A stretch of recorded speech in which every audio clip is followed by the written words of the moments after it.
Good morning and praise the Lord, everybody. Welcome back to another Good Morning Grief Devotion. It's your boy, Pastor Corey Allen Duncan Sr. Grateful and thankful to have this wonderful opportunity to come to you today as we lead you in a very special way in today's Good Morning Grief Devotion. This is the daily grief devotion that is strategically designed to help you to navigate through your grief one day at a time. What is grief? I'm so glad you asked. Grief, my brothers and sisters, it is the natural, normal, and necessary response to loss, change, and transition that results in the expressions of feelings and emotions. That grief is what you feel on the inside. Mourning is how we reveal it on the outside. Therefore, we don't suppress it, but we express it. We don't ignore it, but we explore. We don't conceal it, but we reveal it. We don't lock it up. We let it out. That's why we shout good morning, because morning is indeed a good thing. And I'm glad that you're here with us on today.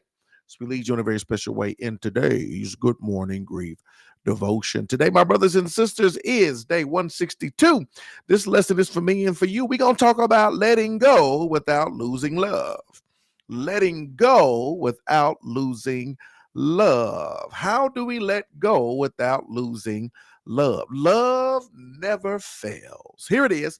Letting go doesn't mean forgetting. Letting go doesn't mean forgetting. It doesn't mean you stop loving them, stop missing them, or stop wishing that they were still here. It means learning, here it is, you're learning to release the grip of grief, the part that paralyzes, drains, and suffocates, so you can begin to breathe again. We're not talking about not missing them. We're not talking about none of that. We're talking about learning how to let go of that grip of grief, right? The grip that paralyzes you, that drains you, that suffocates you. And we're going to let that go. Here it is. So you can, as Tony Braxton said, breathe again, breathe again. We want you to breathe again. And so there is a letting go that has to take place. Now watch this. In grief, we often confuse letting go with letting them go. And I want to draw that distinction. We're talking about letting go. We're not talking about letting them go. No, we're talking about letting go of something else. Their love didn't die with their body. Their impact didn't vanish with their presence. And their memory didn't fade with the funeral. I'll say that again, because in grief, we often confuse letting go with letting them go. But their love didn't die with their body. You got to know and understand. Just because the body no longer functions doesn't mean that the love still ain't there, right? That their love didn't die with their body. Their impact didn't vanish with their presence, right? Just because their presence is no longer here does not mean that their impact is no longer here. That their memory didn't fade with the funeral. We had the funeral, but the memory is still here. It didn't fade with the funeral.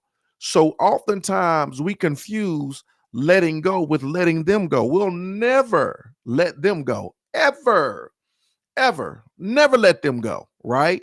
Because I still got the memory. I still have the impact. I still have, in the midst of it all, right, the love that we shared together. Love, real love, it outlives loss. You got to know and understand. Real love, as Mary J. Blige would say, real love always, always, always will outlive loss. You're not letting go of them. You're letting go of the pain that keeps you stuck. When we're talking about letting go without losing love, we're not letting go of them. We're letting go of this pain that keeps us stuck. That means we got to process it. That means I'm not going to harbor it. I'm not going to hold on to it. I'm not just going to grieve, but I'm going to mourn. I'm going to do the necessary due diligence of what I got to do to process this pain so I do not stay stuck right here. That you're not erasing the past, you're embracing a future that still carries their legacy. You're not dishonoring their life, you're honoring it by living yours. So God doesn't ask you to move on from them, just to move forward with them in memory, in gratitude, and in peace. And so I really want y'all to understand, we're not letting them go. We're letting go of the pain that keeps us stuck. So in order to do that, you got to process it. In order to do that, remember, you will never be able to fix what you don't face. If you never process, you cannot make progress. And there are a lot of times we stay stuck in grief. We're stuck, we're stalled, we're stagnant, we're no longer moving forward because we're grieving, but we're not mourning. We're feeling, but we're not revealing. Because we're not revealing and not dealing with how how we're feeling, we stay stuck. Release brings about relief, and you got to release outwardly what you're feeling inwardly.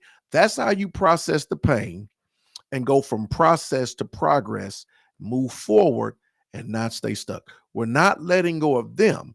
We're letting go of the pain that keeps us stuck where we are. In order to do that, just can't grieve. You got to mourn. Just can't feel. You got to deal and reveal, right?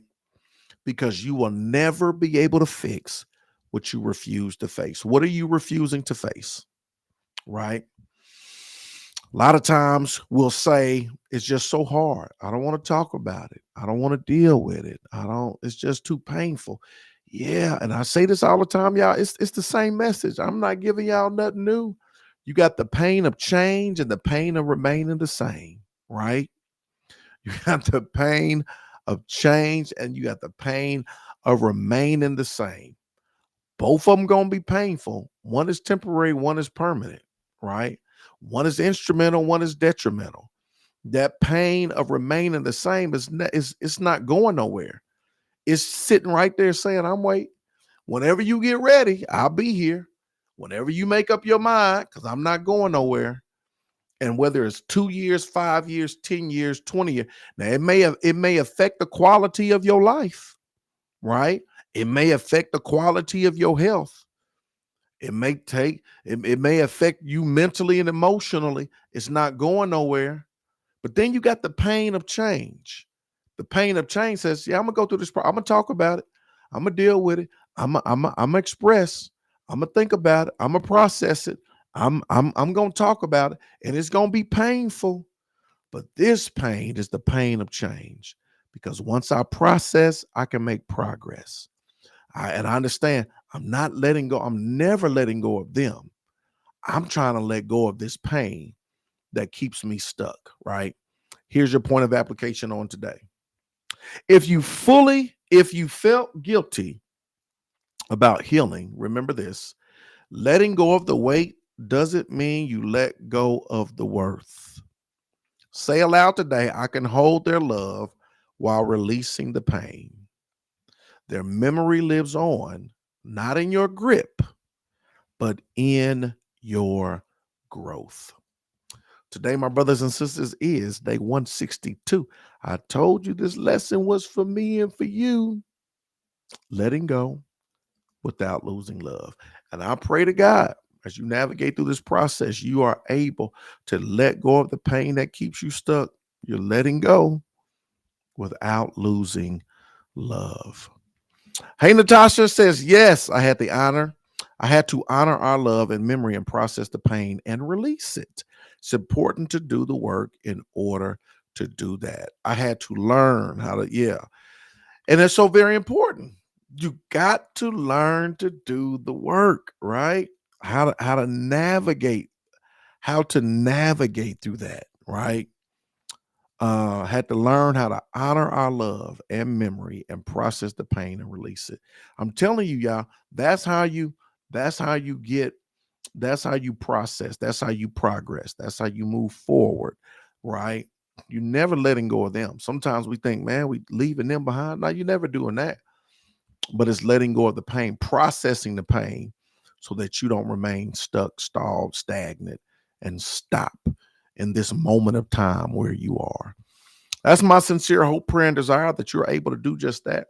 Hope and pray that you're able to do just that. I appreciate y'all. Thank y'all so very much for joining us on today. Remember, we're here every single day, 8 a.m. Eastern Standard Time. It's the daily devotion that's strategically designed to help you to navigate through your grief one day at a time. Small steps lead to great distances. Keep moving forward. Keep processing so you can keep progressing.